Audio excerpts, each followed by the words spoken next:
मौके आए कि सूबा सरकारां ने सेंटर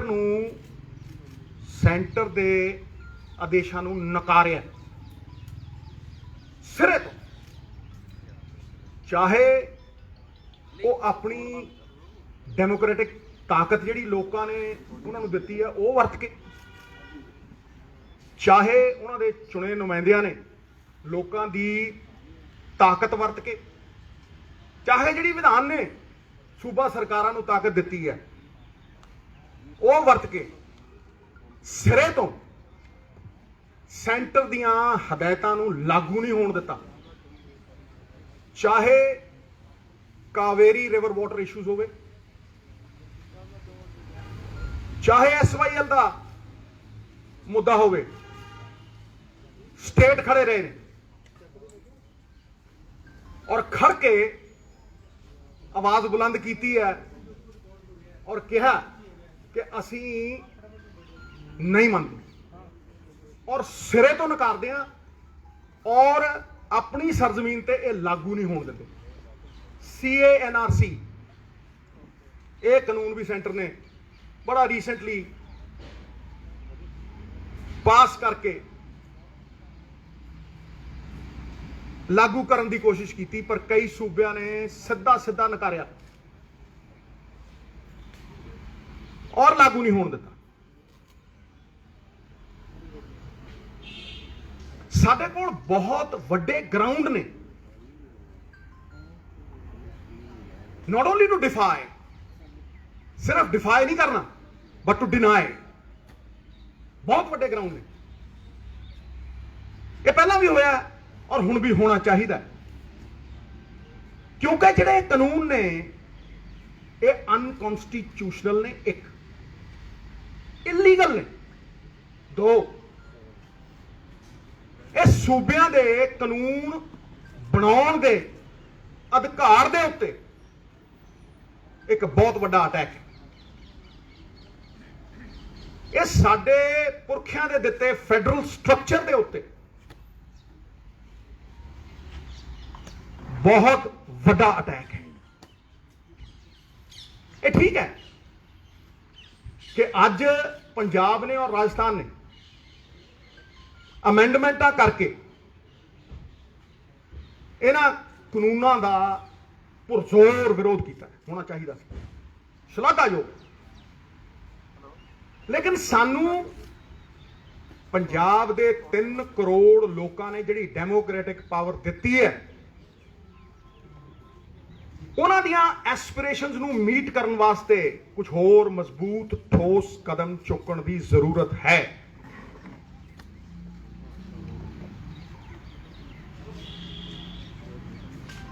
क्योंकि अगर मैं ये देखदा अज इन्हां कानूनों वाल तो मैं उस हदायत नूं भी देखदा जिहड़ी तारीख ने और इतिहास ने साडे गुरुआं ने, पीरां ने, पैगंबरां ने सानू दित्ती। तारीख ने सदा ही सिख कौम को दिया है ये पैगाम कि हक मांगना तौहीन है, हक छीन लिया जाए। ये हक खुना पैना, क्योंकि कोई भी चीज गैर कानूनी है और मैं थोनू अज पूरी तरह प्रूव करूंगा कि किस तरह ये तिन्ने काले कानून सूबे के अधिकारां नूं खोंदे है। Unconstitutional they impinge and impede on the spirit of the constitution. Unconstitutional ने ये तिन्ने काले कानून पंजाब नूं नीलाम, जमीना नीलाम और पंजाब नूं गुलाम बनाने का प्रयास है, जिहड़ा कि कोई पंजाबी स्वीकार नहीं कर रहा। ਉਹਦਾ एक प्रमाण है कि 2 करोड़ पंजाबी बाहर ते 3 करोड़ इत्थे पार्टियां तो उत्ते उठ के हरेक इस गल दे उत्ते खड़ा है कि इन्हां नूं लागू नहीं होण देना, इन्हां नूं इंप्लीमेंट नहीं होण देना। इतिहास दोहरा रहा। हुण मैं तुहानूं ये दस दिना कि how are these 3 farm laws unconstitutional and illegal? It's very clear. सब तो पहली चीज कि इन्हां फार्म लॉज का जिहड़ा मेन सबजैक्ट है वो एग्रीकल्चर ते market. 7th schedule of the Constitution clearly says this lies in the domain of the state governments. ये स्टेटां दा अधिकृत एरिया है। 7th schedule Constitution दी बड़ी क्लियरली कहती है। हुण एक सेंटर वाले जिहड़े ने एक शब्दां दा जाल बुन के अफसरां द्वारा बनाया होया एक शब्दां दा जाल बुन के ਇਹ ਕਹਿਣਾ ਚਾਹੁੰਦੇ ਆ ਵੀ ਅਸੀਂ ਤੇ ਕੌਨਕਰੈਂਟ ਲਿਸਟ ਦੇ ਉੱਤੇ ਕਾਨੂੰਨ ਬਣਾਏ, ਉਹ ਚ ਟ੍ਰੇਡ ਏਰੀਆ ਪਾਤਾ। ਇਹ ਕਹਿਣ ਦੀ ਕੋਸ਼ਿਸ਼ ਕੀਤੀ ਵੀ ਟ੍ਰੇਡ ਐਂਡ ਕਾਮਰਸ ਦੇ ਅਧੀਨ ਆਉਂਦੇ ਆ, ਜਿੱਥੇ ਕਿ ਬੜਾ ਕਲੀਅਰ ਹੈ, ਐਬਸੋਲੂਟਲੀ ਕਲੀਅਰ ਹੈ ਕਿ centre of the authority food items ਦੇ ਉੱਤੇ यूज करके साडी एग्रीकल्चर प्रोड्यूस भी हथियाना चाहता है। फूड आइटम्स और एग्रीकल्चर प्रोड्यूस ये 2 बिल्कुल अड एंटिटीज ने, दे आर सेपरेट एंटिटीज। कणक एग्रीकल्चर प्रोड्यूस है, मैदा फूड आइटम है, बहुत ही डिस्टिंक्ट फर्क है। सरों एग्रीकल्चर प्रोड्यूस है, सरों का तेल फूड आइटम है। ਇਹ ਡੀਮਾਰਕੇਟ ਕਰਨ ਵਾਲੀਆਂ ਗੱਲਾਂ ਨੇ ਜਿਨ੍ਹਾਂ ਦੀ ਆੜ ਦੇ ਵਿੱਚ ਸ਼ਬਦ ਜਾਲ ਬੁਣ ਕੇ ਇਹ ਜ਼ੰਜੀਰਾਂ 'ਚ ਜਕੜ ਰਹੇ ਸਨ। ਜ਼ੰਜੀਰਾਂ ਚਾਹੇ ਸੋਨੇ ਦੀਆਂ ਹੋਣ, ਚਾਹੇ ਲੋਹੇ ਦੀਆਂ ਹੋਣ, ਚਾਹੇ ਕਾਨੂੰਨਾਂ ਦੀਆਂ ਹੋਣ, ਇਹ ਬੰਦੇ ਨੂੰ ਗੁਲਾਮ ਬਣਾਉਂਦੀਆਂ ਨੇ, ਸੂਬਿਆਂ ਨੂੰ ਗੁਲਾਮ ਬਣਾਉਂਦੀਆਂ ਨੇ, ਫੈਡਰਲ ਸਟਰਕਚਰ ਨੂੰ ਖਤਮ ਕਰਦੀਆਂ ਨੇ। ਟੁੱਟ ਜਾਵਣਗੀਆਂ ਜ਼ੰਜੀਰਾਂ, ਤਾਲੇ ਖੁੱਲ ਜਾਣਗੇ। ਜਿਹੜੇ ਪੰਜਾਬ ਦੀ ਆਜ਼ਾਦੀ ਨਾਲ ਟਕਰਾਉਣਗੇ ਕੱਖਾਂ ਵਾਂਗ ਰੁੜ ਜਾਣਗੇ। ਪਹਿਲਾਂ ਨਹੀਂ ਕਦੇ ਜੰਗ ਹਾਰੀ ਫਾਰਮਰਾਂ ਨੇ, ਹੁਣ ਵੀ ਨਹੀਂ ਹਾਰ। ਅੱਗੇ ਚੱਲਦੇ ਆਪਾਂ। ਮੈਂ ਤੁਹਾਨੂੰ ਉਦਾਹਰਣ ਦਿੰਨਾ, ਐਗਜ਼ਾਮਪਲ ਦਿੰਨਾ। Farmers produce trade and commerce promotion facilitation act ਦੁਆਰਾ ਇਹ ਕਾਨੂੰਨ ਕਿਸ ਤਰ੍ਹਾਂ ਕੰਪਲੀਟਲੀ ਇਲੀਗਲ ਨੇ। ਸੈਂਟਰ ਦੀ ਸਰਕਾਰ ਨੂੰ ਕੋਈ ਅਧਿਕਾਰ ਨਹੀਂ ਸਟੇਟ ਦੀ ਜਿਹੜੀ ਇੰਟਰਾ ਸਟੇਟ ਪ੍ਰੋਡਿਊਸ ਹੁੰਦੀ ਹੈ ਉਹਦੀ ਸੇਲ ਪਰਚੇਜ਼ ਦੇ ਉੱਤੇ ਸੈਸ ਲਾਉਣ ਦੀ, ਲੈਵੀ ਲਾਉਣ ਦੀ, ਕਿਸੇ ਵੀ ਤਰੀਕੇ ਦਾ ਫੀ ਲਾਉਣ ਦੀ। Section 6 of the act encroaches on the state's right to charge market fee, cess, levy in its territory, which again is in the competence of the states. ਇਹ ਸਟੇਟਾਂ ਦੇ ਅਧਿਕਾਰ ਨੇ। ਇਹ ਪਿਛਲੇ ਦਰਵਾਜ਼ੇ ਤੋਂ ਐਂਟਰੀਆਂ ਕਰਦੇ ਆ ਸ਼ਬਦ ਜਾਲ ਬੁਣ ਕੇ। ਤੁਸੀਂ ਕੌਨਕਰੈਂਟ ਲਿਸਟ ਦੀ ਵੀ ਜੇ 33 ਦੇਖੋਗੇ, ਐਂਟਰੀ 33, ਉਹ ਇਹਨਾਂ ਨੂੰ ਸਿਰਫ ਟ੍ਰੇਡ ਐਂਡ ਕਾਮਰਸ ਦੇ ਅਧੀਨ ਕਾਨੂੰਨ ਬਣਾਉਣ ਦਾ ਅਧਿਕਾਰ ਦਿੰਦੀ ਹੈ, ਪਰ ਕਿਸੇ ਸਟੇਟ ਦੇ ਐਗਰੀਕਲਚਰ ਪ੍ਰੋਡਿਊਸ ਸੇਲ ਪਰਚੇਸ ਦੇ ਉੱਤੇ ਸੈਸ ਲੈਵੀ ਲਾਉਣ ਤੋਂ ਬਾਹਰ ਕਰ ਦਿੱਤੀ। ਜਿਹੜੀ ਐਂਟਰੀ 28 ਹੈ ਕਨਸਟੀਟਿਊਸ਼ਨ ਦੀ, ਉਹਦੇ ਚ ਵਰਡ ਆਉਂਦਾ markets and fairs. Markets and fairs ਇਹ ਕਲੀਅਰਲੀ ਡੋਮੇਨ ਹੈ ਸਟੇਟਾਂ ਦੀ। ਇੱਕ ਟ੍ਰੇਡ ਏਰੀਆ ਵਰਡ ਯੂਜ਼ ਕਰਤਾ ਜੀ ਸੈਂਟਰ ਸਰਕਾਰ ਨੇ, ਟ੍ਰੇਡ ਏਰੀਆ। ਅੱਜ ਤੱਕ ਪ੍ਰੂਵ ਨਹੀਂ ਕਰ ਸਕੇ ਵੀ ਕਨਸਟੀਟਿਊਸ਼ਨ ਦੇ ਵਿੱਚ ਟ੍ਰੇਡ ਏਰੀਆ ਨਾਮ ਦਾ ਕੋਈ ਸ਼ਬਦ ਹੈ। ਤੇ ਇਹ ਵੀ ਸਮਝਾ ਦੇਣ ਵੀ ਮਾਰਕੀਟ ਤੇ ਟ੍ਰੇਡ ਏਰੀਆ ਫਰਕ ਕਿਵੇਂ ਹੈ। ਕੋਈ ਫਰਕ ਨਹੀਂ। Entry 28 markets and fairs are domain of the state to legislate. ਇਸ ਕਰਕੇ ਕਾਨੂੰਨ ਬਣਾਉਣ ਦੇ ਅਧਿਕਾਰ ਜਿਹੜੇ ਸਟੇਟ ਦੇ ਨੇ, ਸਾਡੇ ਪੰਜਾਬ ਸਟੇਟ ਦੇ ਨੇ, ਹੋਰ ਸਟੇਟਾਂ ਦੇ ਨੇ। ਇਹ ਉਹ ਖੋ ਰਹੇ ਨੇ ਸਾਡੇ। Just by employing different terminology, Center cannot override and render null and void entries of the 7th schedule which empower the states to legislate on agriculture produce and markets. ਇਸ ਕਰਕੇ ਸਾਡੇ ਕੋਲ enough ground ਹੈ, enough ground to say ਕਿ ਅਸੀਂ ਸਿਰੇ ਤੋਂ ਨਿਕਾਲਦੇ ਇਹਨਾਂ ਨੂੰ, ਲਾਗੂ ਨਹੀਂ ਹੋਣ ਦਿੰਦੇ। ਠੀਕ ਹੈ, ਅਸੀਂ ਕਨਸਟੀਟਿਊਸ਼ਨਲ ਹੈਡਸ ਕੋਲ ਅਮੈਂਡਮੈਂਟ ਭੇਜੀ ਹੈ, ਗਵਰਨਰ ਪੰਜਾਬ ਉਹਨਾਂ ਦੇ ਰਾਹੀਂ ਪ੍ਰੈਜ਼ੀਡੈਂਟ ਆਫ ਇੰਡੀਆ। ਪਰ ਤੁਸੀਂ ਮੈਨੂੰ ਦੱਸੋ ਉਹ ਕਰਨ ਜਾਂ ਨਾ ਕਰਨ, ਆਪਦਾ ਮੁਕੱਦਰ ਉਹਨਾਂ ਦੇ ਹੱਥ ਹੈ। ਤੇ ਤਾਂ ਹੀ ਲਾਗੂ ਹੁੰਦੀਆਂ ਨੇ ਅਮੈਂਡਮੈਂਟਸ ਜੇ ਸੈਂਟਰ ਇਹ ਕਾਨੂੰਨਾਂ ਨੂੰ ਵਿਡਰਾਅ ਕਰਦੀ ਜਾਂ ਪ੍ਰੈਜ਼ੀਡੈਂਟ ਐਕਸੈਪਟ ਕਰ ਲੇ। ਹੁਣ ਇਹ ਤੇ ਉਹਨਾਂ ਦਾ ਪ੍ਰੈਰੋਗੇਟਿਵ ਹੈ ਨਾ, ਉਹ ਕਰਨ ਜਾਂ ਨਾ ਕਰਨ। And maybe is not a good situation to be in this situation ਜਿੱਥੇ ਸਾਡੇ ਸ਼ੇਰਾਂ ਵਰਗੇ ਪੰਜਾਬੀ ਸ਼ਹਾਦਤਾਂ ਦੇ ਰਹੇ ਨੇ और सड़कों के उत्ते जिनके मत से बनती हैं सरकारें, वो दर दर भटक रहे सड़कों पे बेचारे। गलत है। और सानू इन्हां ग्राउंड्स के उत्ते उच्ची सुच्ची आवाज दे नाल नकार देना चाहिए और कह देना चाहिए कि असी अपना डेमोक्रेटिक राइट जिहड़ा सानू लोकां ने दिता है इलैक्शन जिता के, विधानिक हक उन्होंने इस्तेमाल करके इनू अगे ले जाके नकारदे हां, सिरे तो नकारदे हां।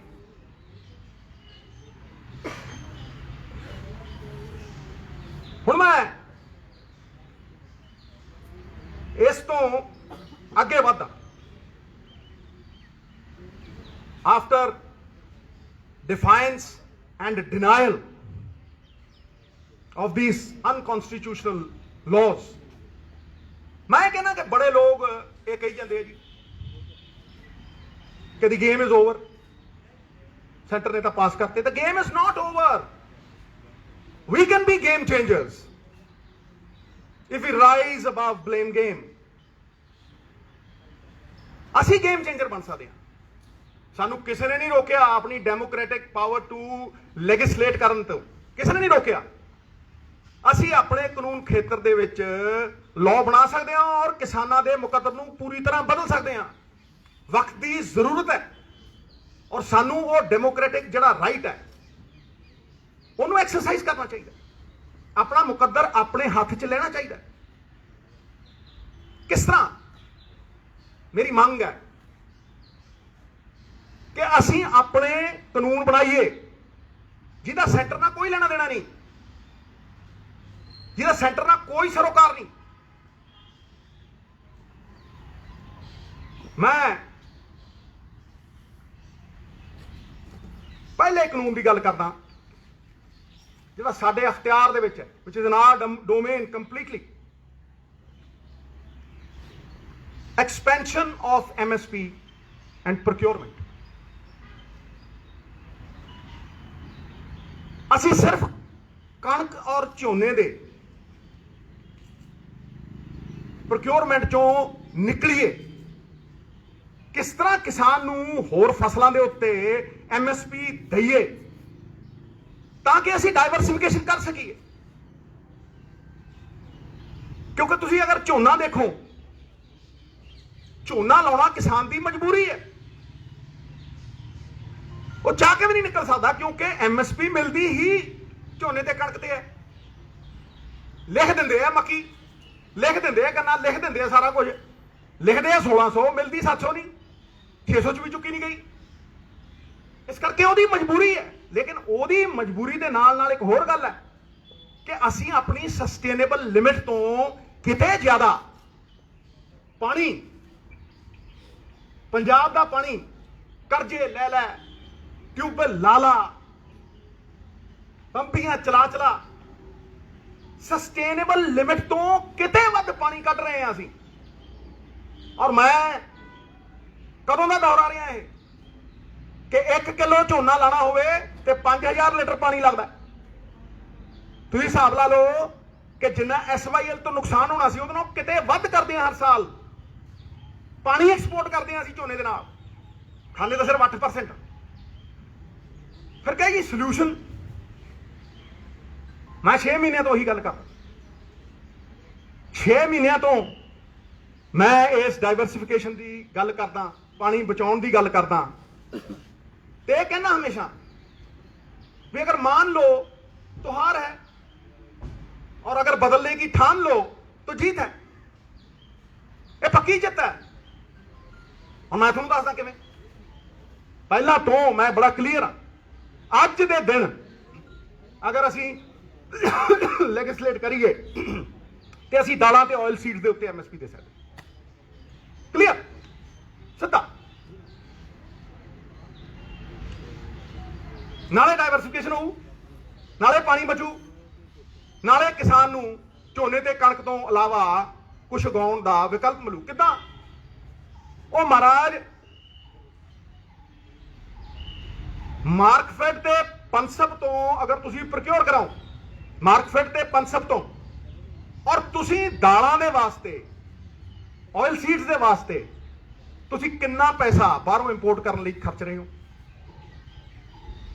तुसीं जिन्ने पैसे दियां दालां आटा दाल स्कीम वास्ते भी बाहरों मंगाने हो, वो पैसा साइड ते रख लो, ऐ रख लो साइड ते कहो ये ते MSP दिया। उसे दिन शुरू हो जू। आ नाल दे तुसीं सूबे नूं देख लो, हरियाणा तिलां नूं प्रोक्योर करता है, तेल बना के बेचता। जिन्ना मर्जी कर लो, पंजाब ने तो सिखाया दुनिया नूं। पंजाब ते अज भी टॉर्च बेरर है, हर थां ते जुल्म ते लड़दा, जदों सब तो अगे लड़दा अलख जगाउंदा। ते ये ते सिखाई असीं है, ऋग्वेद दे टाइम दी खेती असीं सिखाई है। ये टॉर्च बेरर्स बाबे नानक दा किता सी, उन्हें सिखाया सानूं। अपना हथी अपना आपे ही काज समारी। मैं उदों ही सिखा ते मैं ये पहली गल ये कर रहा। वी कैन बिगिन विद मां, मसूर ते तिल ते सरों इसे साल।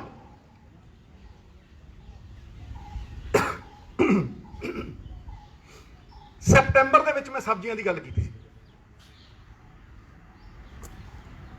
सितंबर च 6 महीने पहले। हुण होर भी करदे, बहुत चंगी गल है, मैं स्वागत करता। पर मैं ये पहले दे विच क्यों नहीं ऐड किया? क्योंकि एक सिस्टम है, एक प्रोसीजर है। दूजा जिहड़ा मैं कानून बनाउण दी गल करदा वो इस चीज़ नूं फैसिलिटेट करूगा। चॉइस साडी है। हौली हौली हौली हौली तुसीं जिन्ना मर्जी प्रोग्रेस कर लो। धीरे धीरे रे मना धीरे सब कुछ होए, माली सिंचे 100 घड़ा ऋतु आए फल होए। क्यों कहना कि फार्मरां नूं तुसीं होल्डिंग कैपेसिटी दिओ। Give them holding capacity through storage infrastructure. 5-5 पिंडां दे विच एक कोल्ड स्टोरेज बनाओ। किन्ना पैसा लगदा भाई? हैं किन्ना पैसा लगदा? क्योंकि जिद्दन तुसीं उहनूं स्टोरेज की कैपेसिटी दोगे, होल्डिंग कैपेसिटी दोगे, वो बारगेनिंग कैपेसिटी आपे आ जाओ। वो खड़ा होकर कहूगा ट्रेडर नूं भी आ भाई इन्ने दा दूं। पेरिशेबल कमोडिटीज ने ये, उनको स्टोरेज कैपेसिटी नहीं है। दवे सरकार है क्यों नहीं दे सकती? तो फिर तुसीं जे तुसीं अनाज वास्ते वेयर हाउस पूरे प्रॉपर। दालां मैं क्यों कहा? क्योंकि साढ़े को वेयर हाउस है ने, जिवें कणक स्टोर करते हैं उदा असीं दालां स्टोर कर सकते हैं। पर जे तुसीं सब्जियां स्टोर करनियां ने तुहानूं कोल्ड स्टोरेज चाहिए है। जदों मैं ਅੰਮ੍ਰਿਤਸਰ ਦਾ MP ਹੁੰਦਾ ਸੀਗਾ ਤੇ ਰੌਲਾ ਪਾ ਕੇ ਉਦੋਂ ਫਲਾਈਟਾਂ ਸ਼ੁਰੂ ਕਰਾਈਆਂ ਸੀਗੀਆਂ ਤੇ ਇੱਥੋਂ ਬਰਮਿੰਗਮ ਤੇ ਟੋਰਾਂਟੋ ਜਾਂਦੀਆਂ ਹੁੰਦੀਆਂ ਸਬਜ਼ੀਆਂ 10-10 ਗੁਣਾ ਵੇਚਦੀਆਂ ਹੁੰਦੀਆਂ ਸੀ। ਹੁਣ ਖਾਂਦੇ ਆ ਉਹ ਬਰਸਲ ਸਪਰਾਊਟ। ਕਿਉਂ ਖਾਣ ਬਈ? ਸਾਡੀ ਗੋਭੀ ਕਿਉਂ ਨਾ ਖਾਣ? ਸਾਡੀਆਂ ਸਬਜ਼ੀਆਂ ਕਿਉਂ ਨਾ ਖਾਣ? ਪਰ ਉਹ ਤਾਂ ਹੀ ਹੈ ਕਿ ਜੇ ਤੁਸੀਂ ਉਹਨਾਂ ਨੂੰ ਅਲਾਉ ਕਰੋਗੇ, ਤੁਸੀਂ ਉਹਨਾਂ ਨੂੰ ਫੈਸਿਲਿਟੇਟ ਕਰੋਗੇ। ਕਿਸਾਨ ਤੇ ਆਰਗੈਨਿਕ ਖੇਤੀ ਵੀ ਕਰਨਾ ਚਾਹੁੰਦਾ, ਕੋਈ ਬਾਂਹ ਫੜੇ, ਬਾਂਹ ਫੜੇ। मैं तो जरिए दसदा ना, किसी भी ਇਹ ਅੰਬਾਨੀ ਅਡਾਨੀ ਦੀ ਤਾਕਤ ਕੀ ਹੈ ਜਰਾ ਸੋਚੋ। ਉਹਦੀ ਤਾਕਤ ਇਹੀ ਹੈ ਵੀ ਉਹ ਪੋਲਾ ਜਿਹਾ ਲੈਂਦਾ ਮਾਲ, ਹੁਣ ਤੇ ਉਹਨੂੰ ਲਾਇਸੈਂਸ ਦੇਤਾ ਵੀ ਭਾਈ ਤੂੰ 50 ਗੁਣੇ ਵੇਚ ਤੇ 100 ਗੁਣਾ ਵੇਚ, ਉਹ ਰੱਖ ਲੈਂਦਾ ਕਿ ਨਹੀਂ ਰੱਖਦਾ। ਫਿਰ ਉਹ ਜੋ ਜੀ ਕਰਦਾ ਮਨਮਾਨੀ ਕਰਦਾ। ਤੇ ਭਾਈ ਸਰਕਾਰ ਬਾਂਹ ਕਿਉਂ ਨਾ ਫੜੇ ਕਿਸਾਨ ਦੀ, ਫਿਰ ਉਹ ਕਿਉਂ ਸੜਕ ਤੇ ਜਾਊ। ਤੀਜੀ ਗੱਲ ਜਿਹੜੀ ਮੈਂ ਕਹਿ ਰਿਹਾ, ਔਰ ਇਹਦੇ ਵਿੱਚ ਹੀ ਸਾਰਾ ਕੁਝ ਆਊ, ਉਹ ਹੈਗੀ ਕੋਆਪਰੇਟਿਵ। ਸਾਨੂੰ ਆਪਣਾ ਕੋਆਪਰੇਟਿਵ ਦਾ ਕਾਨੂੰਨ ਅਮੈਂਡ ਕਰਨਾ ਪਏਗਾ। ਵੇਖੋ, ਕੋਆਪਰੇਟਿਵ ਨੂੰ ਰਜਿਸਟਰ ਕਦੋਂ ਕਰਨਾ, ਉਹਨੂੰ ਚਲਾਉਣਾ ਕਿਵੇਂ, ਉਹਦੀ ਮੈਨੇਜਮੈਂਟ ਇਹ ਕਿਸਾਨ ਦੇ ਹੱਥ 'ਚ ਹੋਣੀ ਚਾਹੀਦੀ ਹੈ, ਅੱਜ ਅਫਸਰਾਂ ਦੇ ਹੱਥ 'ਚ। ਹੁਣ ਉਹੀ ਤੁਸੀਂ ਘੁੰਡੀਆਂ ਜਿਹੀਆਂ ਪਵਾ ਲਓ ਅਫਸਰ ਤੋਂ ਕਿਸੇ ਤੋਂ ਤੇ ਕਹੋ ਜੀ ਅਸੀਂ ਕਿਸਾਨ ਲਈ ਕੋਆਪਰੇਟਿਵ ਬਣਾਤੇ, ਤੇ ਗਲਤ ਹੈ। ਤੁਹਾਨੂੰ ਕੋਈ ਮਿਹਨਤ ਕਰਨ ਦੀ ਲੋੜ ਨਹੀਂ, ਕੋਈ ਇਹੋ ਜਿਹੇ ਕਾਨੂੰਨ ਬਣਾਉਣ ਦੀ ਲੋੜ ਨਹੀਂ। ਮੈਂ ਤੁਹਾਨੂੰ ਕਹਿ ਰਿਹਾ ਕਿ ਪਲੈਨਿੰਗ ਕਮਿਸ਼ਨ ਨੇ ਕੋਆਪਰੇਟਿਵ ਐਕਟ 1991 ਬਣਾਇਆ ਹੋਇਆ, ਕੁਛ ਕਰਨ ਦੀ ਲੋੜ ਨਹੀਂ। ਉਹ ਅਧਿਕ੍ਰਿਤ ਕਰਦਾ ਹੈ, ਅਧਿਕਾਰ ਦਿੰਦਾ ਉਹ ਕਿਸਾਨ ਨੂੰ ਵੀ ਉਹ ਆਪ ਰਜਿਸਟ੍ਰੇਸ਼ਨ ਕਰਾਏ। ਹੁਣ ਤੇ ਉਹ ਗੁਲਾਮ ਹੈ ਰਜਿਸਟਰ ਕੋਆਪਰੇਟਿਵ ਸੁਸਾਇਟੀ ਦਾ, ਜਦ ਜੀ ਕਰੇ ਕੱਟ ਦੇ, ਜਦ ਜੀ ਕਰੇ ਬਣਾ ਦੇ। ਇਹ ਬਣਾਓ ਨਾ। ਵੀ ਹੈਵ ਟੂ ਸੀ ਕਿ ਅਸੀਂ ਫਾਰਮੈਲਿਟੀ ਕਰਨੀ ਹੈ ਕਿ ਗਰਾਊਂਡ ਰਿਐਲਿਟੀ। ਇਹ ਪਤਾ ਲੱਗੇ ਨਾ ਕਿਸਾਨ ਨੂੰ, ਜਿੱਦਣ ਤੁਸੀਂ ਇਹ ਅਧਿਕਾਰ ਦਓਗੇ ਕਿ ਉਹ ਆਪਣੇ ਕੋਆਪਰੇਟਿਵ ਬਣਾ ਕੇ ਉਹਦਾ ਰਜਿਸਟ੍ਰੇਸ਼ਨ ਕਰ ਸਕਦਾ ਹੈ, ਉਹਨਾਂ ਦੀ ਮੈਨੇਜਮੈਂਟ ਕਰ ਸਕਦਾ ਹੈ, ਤੇ ਤੁਸੀਂ ਉਹਨੂੰ ਕਲੈਕਟਿਵ ਸਟਰੈਂਥ ਦਓਗੇ। ਇਕੱਠੇ ਹੋ ਕੇ ਸਾਰੇ ਕਿਸਾਨ ਉਸੇ ਦਿਨ ਪ੍ਰੋਡਿਊਸਰ ਤੋਂ ਇਹ ਤੈਅ ਕਰਨ ਲੱਗ ਜਾਣਗੇ ਵੀ ਅਸੀਂ ਕੀ ਕੀਮਤ ਲੈਣੀ ਹੈ ਇਕੱਠੇ ਹੋ ਕੇ ਉਸੇ ਦਿਨ। ਮੈਨੂੰ ਇੱਕ ਬੰਦਾ ਦੱਸ ਦਿਓ ਇਸ ਧਰਤੀ ਦੇ ਉੱਤੇ ਜਿਹੜਾ ਆਪਦੀ ਚੀਜ਼ ਦੀ ਪ੍ਰਾਈਸ ਆਪ ਨਾ ਤੈਅ ਕਰਦਾ ਹੋਵੇ। ਮੈਨੂੰ ਇੱਕ ਬੰਦਾ ਦੱਸ ਦਿਓ। ਤੁਸੀਂ ਜਾਓ ਦੁਕਾਨ ਦੇ ਉੱਤੇ, ਟੁੱਥਪੇਸਟ ਦੀ ਪ੍ਰਾਈਸ ਇੰਨੀ ਹੈ ਜੀ, ਇਹਦੇ ਤੇ ਇੰਨਾ ਟੈਕਸ ਹੈ, ਲੈਣੀ ਲਾਓ ਨਹੀਂ ਜਾਓ। ਤੇਲ ਤੇ ਇੰਨੀ ਹੈ, ਇੰਨਾ ਲੈਣਾ ਲਾਓ ਨਹੀਂ ਜਾਓ। ਗੱਡੀ ਵੇਚਣੀ ਹੈ, ਇੰਨੇ ਦਊਂ, ਇੰਨੇ ਲੈਣੇ ਆ, ਦੇਣੇ ਤੇ ਨਹੀਂ ਜਾ। ਸਵਾਏ ਕਿਸਾਨ ਦੇ। ਕਿਸਾਨ ਪਰਚੂਨ ਤੋਂ ਖਰੀਦਦਾ ਤੇ ਹੋਲਸੇਲ 'ਚ ਵੇਚਦਾ।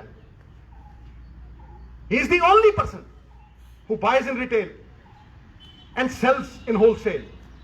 ਕਿਉਂ? ਕਿਉਂਕਿ ਉਹਦੇ ਕੋਲ ਪੈਰਿਸ਼ੇਬਲ ਕਮੋਡਿਟੀ ਹੈ। ਉਹ ਇੱਕ ਦਿਨ ਨਹੀਂ ਰੱਖ ਸਕਦਾ।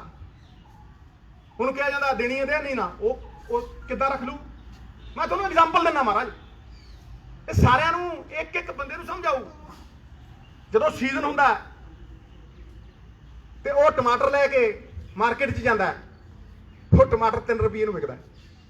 ਉਹ ਕਹਿੰਦਾ ਯਾਰ 4 ਦੇ ਦੇ, 5 ਦੇ ਦੇ। ਉਹਨੂੰ ਪਤਾ ਹੈ ਵੀ ਅਗਲੇ ਦਿਨ ਗਲ ਜੂ ਟਮਾਟਰ, ਕੋਲਡ ਸਟੋਰੇਜ ਮੇਰੇ ਕੋਲ ਹੈ ਨਹੀਂ। ਉਹ ਟਮਾਟਰ ਉਹ ਤੋਂ 3 ਰੁਪਏ ਦਾ ਲਿੱਤਾ ਜਾਂਦਾ, ਉਸੇ ਦਿਨ ਪਰਚੂਨ ਤੇ 25 ਰੁਪਏ ਦਾ ਵਿਕਦਾ।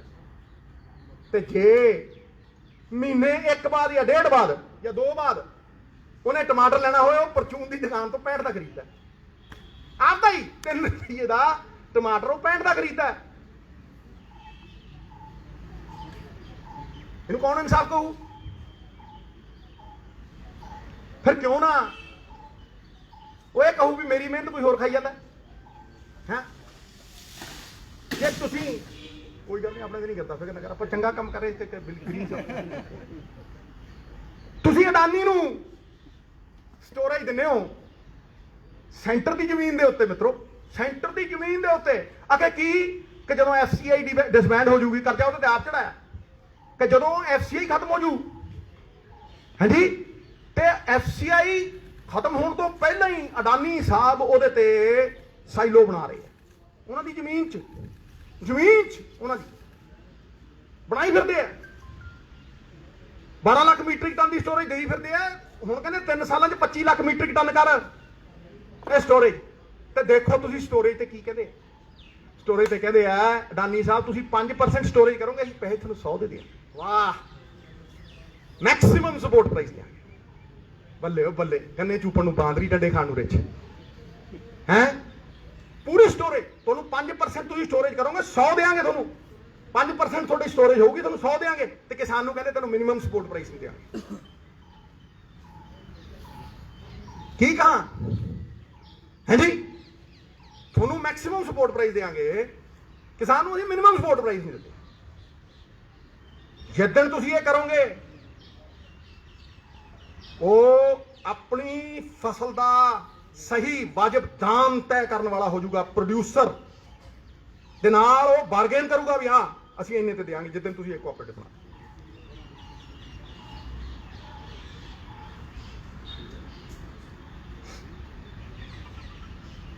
ਅਗਲੀ ਜਾਲੀ ਮੈਂ ਗੱਲ ਕਰਨੀ ਚਾਹਨਾ, ਇਹ ਕਿਸਾਨ ਨੂੰ ਫੇਸ ਟੂ ਫੇਸ ਕੈਪੀਟਲਿਸਟ ਦੇ ਨਾਲ ਐਟ ਪਾਰ ਖੜਾ ਕਰ ਦੂ, ਐਟ ਪਾਰ। ਬੜੇ ਨੇ ਤੁਸੀਂ ਉਹ ਮੁੱਲ ਵਾਲੇ ਦੇਖ ਲਓ, ਹੋਰ ਦੇਖ ਲਓ, ਕਿੰਨੇ ਦੇਖ ਲਓ, ਆਪਣੇ ਵੇਰਕੇ ਦੇਖ ਲਓ।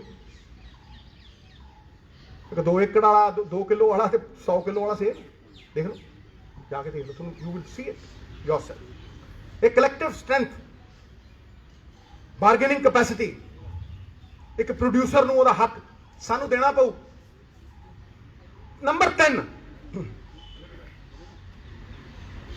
ਨੰਬਰ 4 ਹੀ ਹੋ ਗਿਆ, ਕੋਆਪਰੇਟਿਵ ਹੋ ਗਏ, ਫਿਰ ਇਹ ਨੰਬਰ 4 ਐਗਰੀਕਲਚਰ ਲੇਬਰ।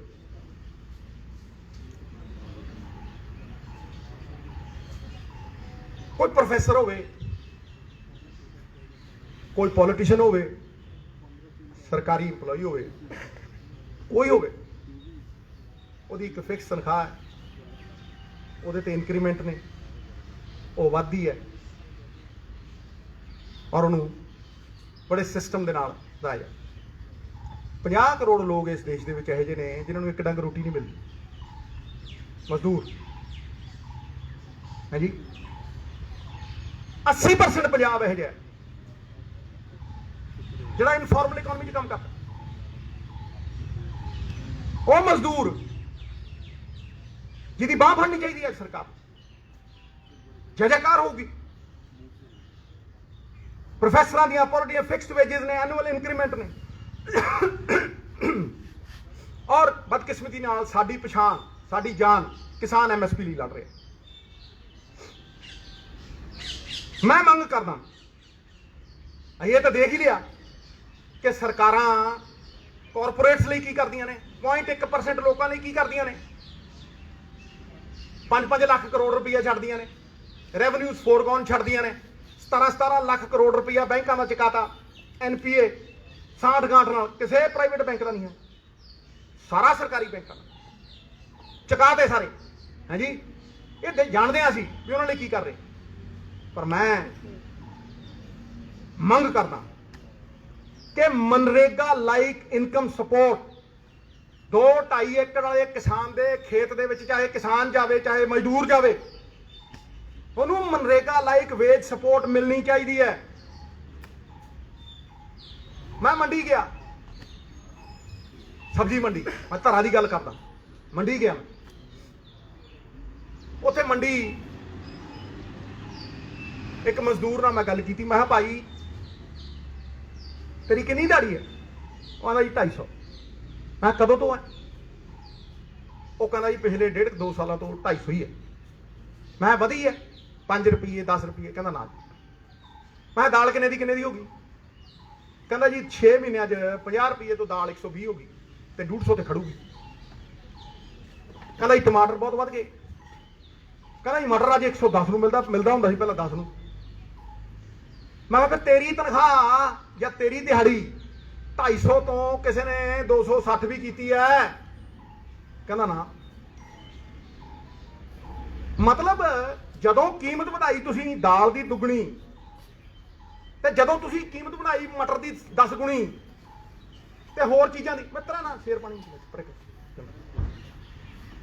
ਜਦੋਂ ਤੁਸੀਂ ਉਹ ਕੀਮਤਾਂ ਵਧਾਈਆਂ, ਕਿ ਤੁਸੀਂ ਉਸ ਇਨਫਲੇਸ਼ਨ ਦੇ ਨਾਲ, ਉਸ ਮਹਿੰਗਾਈ ਦੇ ਨਾਲ ਕਿਸੇ ਗਰੀਬ ਦੀ ਜਿਹੜੀ ਦਿਹਾੜੀ ਉਹਨੂੰ ਲਿੰਕ ਕੀਤਾ। It should be linked to inflation. ਤੁਸੀਂ ਅਡਾਨੀ ਲਿਆ, ਸਾਈਲੋ ਲਿੰਕ ਕੀਤਾ, ਲਾ ਜਾ ਮੇਰਾ ਕੋਈ, ਮੈਂ ਤਾਂ ਪਹਿਲਾਂ ਦਾ ਬੁਲਾਉਣਾ, ਆਓ ਬੈਠੋ। ਅਡਾਨੀ ਨੂੰ ਜਿਹੜੀ ਪੇਮੈਂਟ ਮਿਲੂਗੀ ਉਹ ਇਨਫਲੇਸ਼ਨ ਦੇ ਨਾਲ ਲਿੰਕ ਹੋਈ ਹੈ, ਉਹ ਇਨਫਲੇਸ਼ਨ ਦੇ ਹਿਸਾਬ ਦੇ ਨਾਲ ਮਿਲੂਗੀ। ਜਿੰਨੀ ਕੀਮਤ ਵਧੂ ਉਹਨੂੰ ਉਹਦੀ ਸਟੋਰੇਜ ਦੀ ਵੀ ਬਾਕੀ ਵੀ ਪੈਸੇ ਮਿਲਣਗੇ। ਲੇਕਿਨ ਇੱਕ ਲੇਬਰਰ ਨੂੰ ਨਹੀਂ, मैं क्यों कह रहा, मैं एक सत्थ च बैठा अटारी, उत्थे एक मेरा वीर मेरा हथ फड़ के मैनू कहंदा सिद्धू साहब मैं मटर लाउणा, कहंदा जे 2 रुपये मटर की लवाई है तो लेबर भी मैनू 2 देनी चाहिए, मैनू बचदा ही कुछ। जदों तुसीं खेत च जांदी उहदी लेबर नूं वेज सपोर्ट दोगे तो तुसीं किसान का बोझा घट कर दोगे, खत्म कर दोगे। ਜਿਹੜੇ 2 रुपये ਉਹ ਦਿੰਦਾ ਲੇਬਰ ਨੂੰ, ਜਦੋਂ ਸਰਕਾਰ ਇਨਫਲੇਸ਼ਨ ਦੇ ਨਾਲ ਲਿੰਕ ਕਰਕੇ ਬਕਾਇਆ ਪੇ ਕਰੂਗੀ ਤੇ ਬੱਲੇ ਬੱਲੇ ਹੋਊ, ਨਾਲੇ ਗਰੀਬ ਦੀ ਨਾਲੇ ਕਿਸਾਨ ਦੀ, ਛੋਟੇ ਦੀ। ਸੁਣ ਲਓ, ਇਕਨੋਮਿਕਲੀ ਜਿਹੜੇ 2.5 ਏਕੜ ਵਾਲੇ ਨੇ, 4 ਏਕੜ ਵਾਲੇ ਨੇ, ਮੈਂ ਤਾਂ ਕਹਿੰਦਾ 5 ਏਕੜ ਵਾਲੇ ਦਿਓ ਦਿਓ। ਵੈਸੇ ਵੀ ਤੁਸੀਂ सम्मान ਭੱਤਾ ਹੀ ਦੇ ਦਿਓ ਉਹਨੂੰ, ਕਿਉਂਕਿ ਉਹ ਖੇਤ 'ਚ ਮਿੱਟੀ ਨਾਲ ਮਿੱਟੀ ਹੋ ਰਿਹਾ। डिमांड ड्रिवन है मनरेगा, है जी। सेंसेक्स होया पिछला 2011 का, ये 10 साल पहला होया जो है जी। वो च दलित वीर पंजाब दे विच 32%, अज 10 साल बाद ला लो 35% पक्के ने। 35-36% दलित वीरां कोल 2% जमीन है, चाहे रहन हो चाहे वाहन। 35% दलित वीरां दी आबादी कोल सिर्फ 2%, हाँ जी। उन्हां दी बाह फड़ो ना, वो लेबर करदे, देख लो जाके सवेरे लेबर चौक खड़ जाओ, उत्थे नहीं कहना जिहड़ा किसान दा। होर छड्डो, अमृतसर की सब सब्जी मंडी सब तो वड्डी है, उत्थे जाके पता कर लो भी जो सिद्धू कहंदा सही है, 250 तो वधी है। ये 4 चीज़ां साडे हथ ने, किसी सेंटर वाले वाल नहीं देखना। इन्हां वाल क्यों वेखदे हैं असीं, क्यों असीं आपदा ना मुकद्दर इन्हां दे हथ देईए, हाँ जी।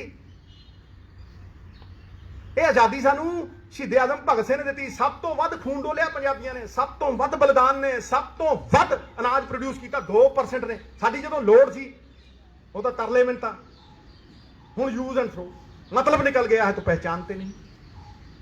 मैं अखीर दे विच ये टिका के कहना,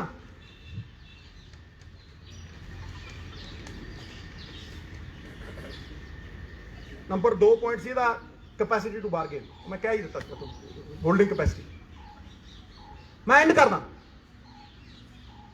अपना प्रण करता हर पंजाबी करी बैठा कि प्रण करदे आ आज़ादी की शाम नहीं होण देंगे। भगत सिंह, उधम सिंह, सराभा साहब वर्गे वीरां दियां समाधियां नूं बदनाम नहीं होण देंगे। जब तक तन विच गर्म लहू दी एक बूंद भी बाकी है, पंजाब दी सरजमीन नूं नीलाम नहीं होण देंगे। ये प्रण, मैं खड़ा, मैनूं कुछ नहीं चाहिए। ए मैं मंगा रखनी, शेरां दी कौम है पंजाबी। शेर जो काम करदा ना वो अधूरा नहीं करता। बांस दे पिंजड़ियां च ना शेर नूं तुसीं कैद नहीं कर सकते। वो जो काम करता पूरी ताकत ला के करता, अधूरा नहीं करता, पूरा करता। इस करके शेरां वांग निर्णय लई